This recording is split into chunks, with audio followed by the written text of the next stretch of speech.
అతి వేగంగా ప్రయాణించే హనుమంతునికి మెల్లగా నడిచే ఒంటె వాహనం ఎలా అయిందో ఈ వీడియోలో తెలుసుకుందాం. రావణుడి బామ్మర్ది అయిన దుంబిని వాలి యుద్ధం చేసి ఓడిస్తారు. దుంబిని మృతదేహాన్ని వృషముఖ పర్వతం పైన పడేస్తారు వాలి.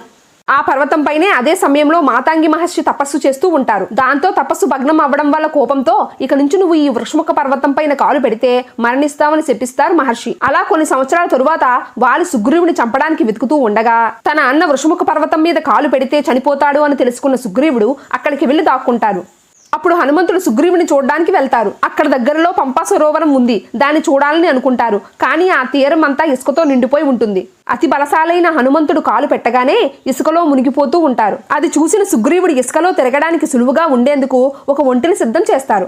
ఆ ఒంటెను చూసి పులిని జనువు అని పేరు పెడతారు. అంటే ఇసుకలో నడిచేవాడు అని అర్థం. వెంటనే హనుమంతుడు ఆ ఒంటిపైన కూర్చుంటారు. అది చూసి అక్కడే ఉన్న వానరులు ఎంతో సంతోషించి పక్కనే ఉన్న తమలపాకులతో ఒక మాలను చేసి హనుమంతునికి వేస్తారు. హనుమంతుడికి ఆ మాల చాలా బాగా నచ్చుతుంది. ఇక నుంచి నా వాహనం ఒంటె, అలాగే ఈ తమలపాకుల మాల అంటే నాకు చాలా ఇష్టమని చెబుతారు. అలా పంపా తీరం మొత్తం ఒంటిపైన ఎక్కి హనుమంతుడు తిరుగుతారు.